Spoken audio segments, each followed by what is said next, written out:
Sanjay homeo হলের ইউটিউবের সকল দর্শক শ্রোতাকে জানাই শুভেচ্ছা ও অভিনন্দন। আমি ডাক্তার সঞ্জয় কুমার কর্মকার। আজকে আমরা যে বিষয়টি নিয়ে সংক্ষিপ্ত আলোচনা করতে যাচ্ছি, সে রোগে অনেকেই আক্রান্ত হয়ে থাকতে পারেন, আর তা হলো সায়াটিকা। এই সায়াটিকা কি, কেন হয়, কিভাবে এ থেকে পরিত্রাণ পাওয়া যায়, এ সম্পর্কে সংক্ষিপ্তভাবে জানতে হলে আমার এই ভিডিওটি স্কিপ না করে সম্পূর্ণ দেখতে হবে। আর ভিডিওটি ভালো লাগলে লাইক ও আপনজনের সাথে শেয়ার করে আমার পাশে থাকার অনুরোধ রইল। এবং আপনি যদি আমার এই চ্যানেলে নতুন হয়ে থাকেন, তবে চ্যানেলটি সাবস্ক্রাইব করে অল নোটিফিকেশন চালু করে রাখলে আমি যখন নতুন নতুন ভিডিও আপলোড করব, সঙ্গে সঙ্গে তা আপনি পেয়ে যাবেন। ফ্রেন্ডস, প্রথমে জেনে নেওয়া যাক সায়াটিকা কি। মানব শরীরের শিরদাঁড়ার সবচেয়ে নিচের অংশ থেকে দু পায়ের দুটি বেশ মোটা এবং লম্বা স্নায়ু বেরিয়ে নিতম্বর মধ্য দিয়ে থাই এর পিছন দিয়ে নিচ বরাবর পায়ের দিকে চলে যায়। এই স্নায়ুটিকে বলা হয় সায়াটিক নার্ভ। শিরদাঁড়া হতে দুই পায়ের দিকে দুটি থাকে।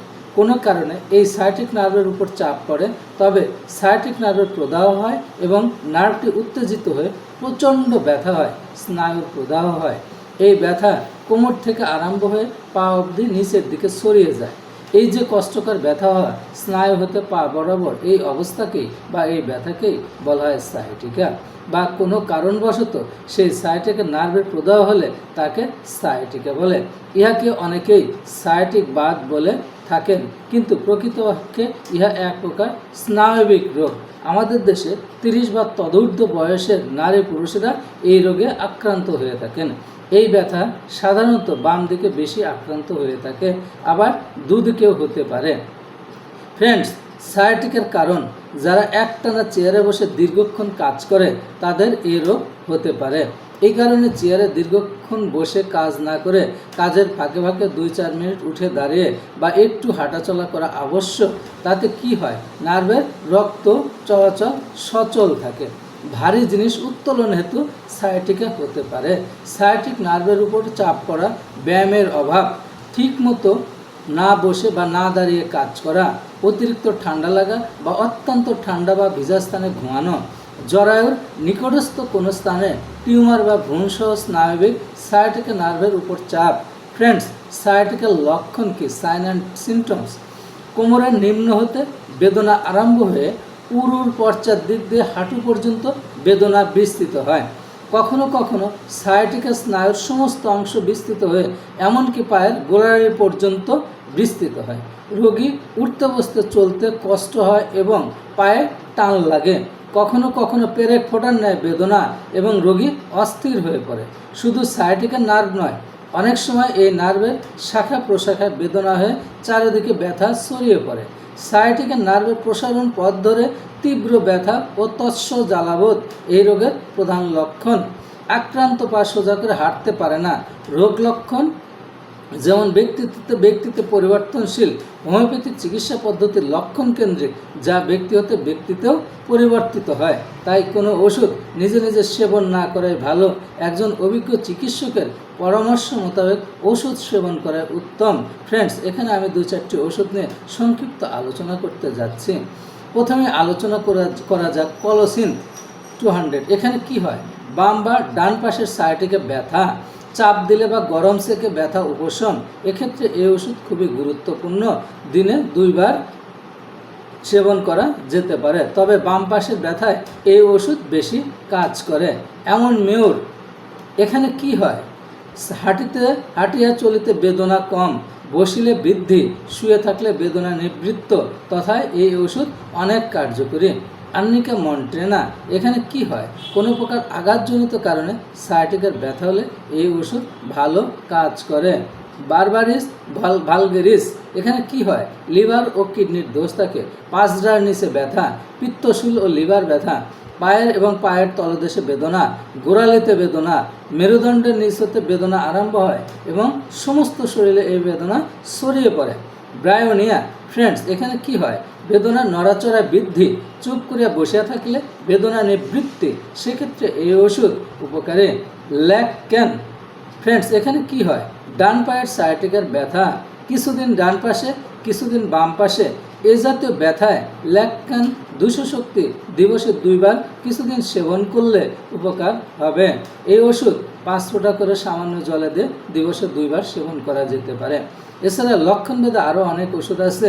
অভিজ্ঞ ডাক্তারবাবুরা তার মধ্যে থেকে যার জন্য যা প্রয়োজন সেটির শক্তি ও মাত্রা ঠিক করে প্রয়োগ করতে পারেন। এতে রোগ আরোগ্য হয়ে যায়। নিজে নিজে কোনো ওষুধ না সেবন করাই ভালো।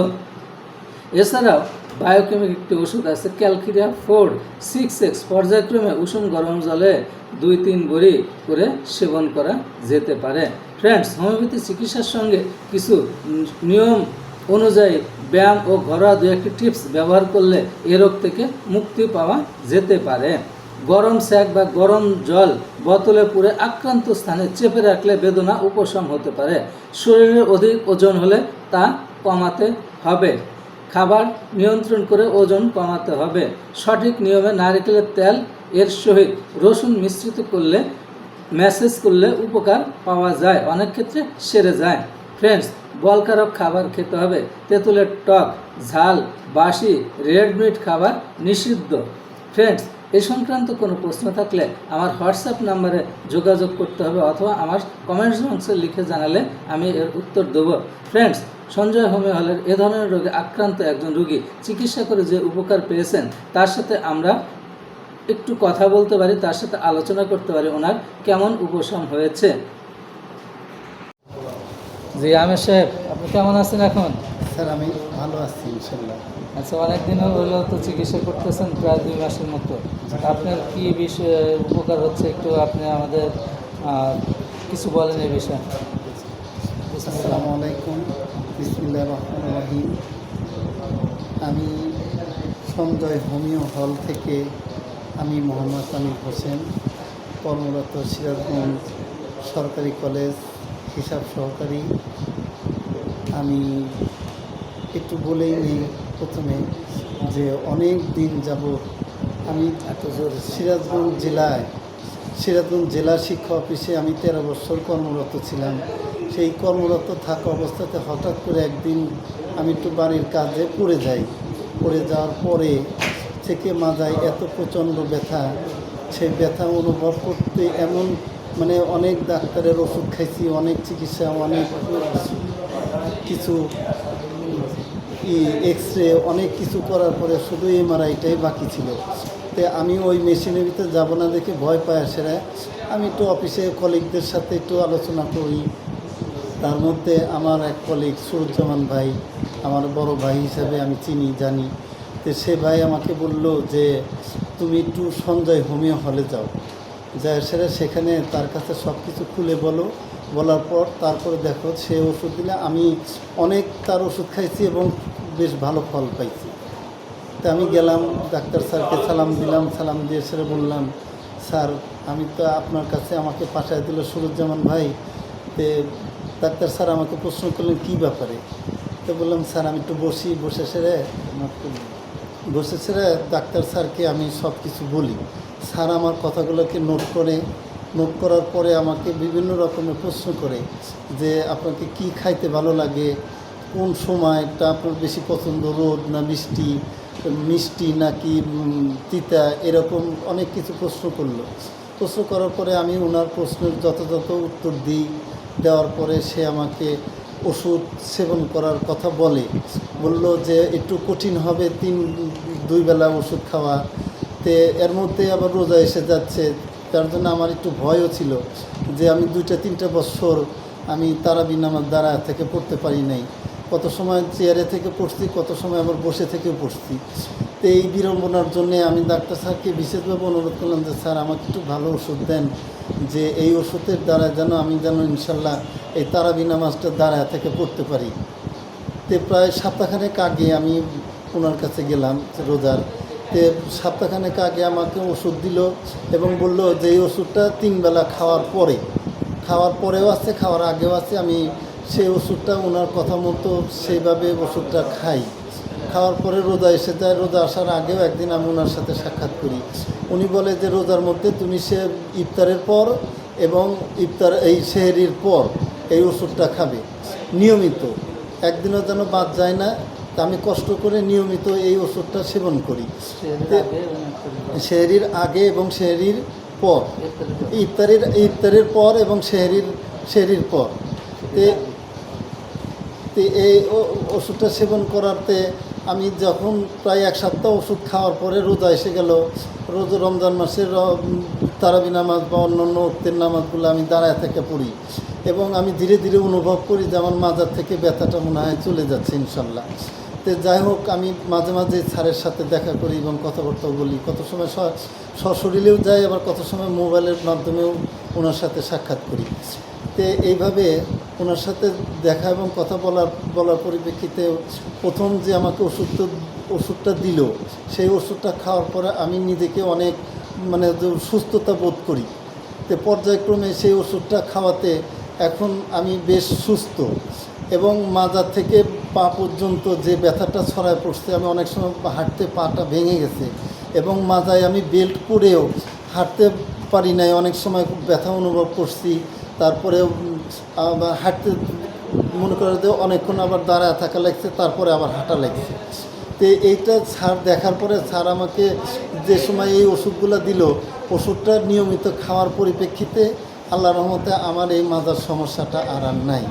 তে আল্লাহ রহমতে আপনারাও, আমি সুস্থতা বোধ করতেছি। তো ইনশাল্লাহ আমাকে আল্লাহ সুস্থতা দান করুক। আমি আল্লাহর কাছে দোয়া কামনা করি যে আল্লাহ যেন আমাকে সুস্থতা দান করুক। এই সুস্থতার সাথে সাথে সঞ্জয় হোমিও হলের এই ওষুধের সুনামটা যেন আরও চতুর্দিকে ছড়ায় পড়ে, এই আশাও করি।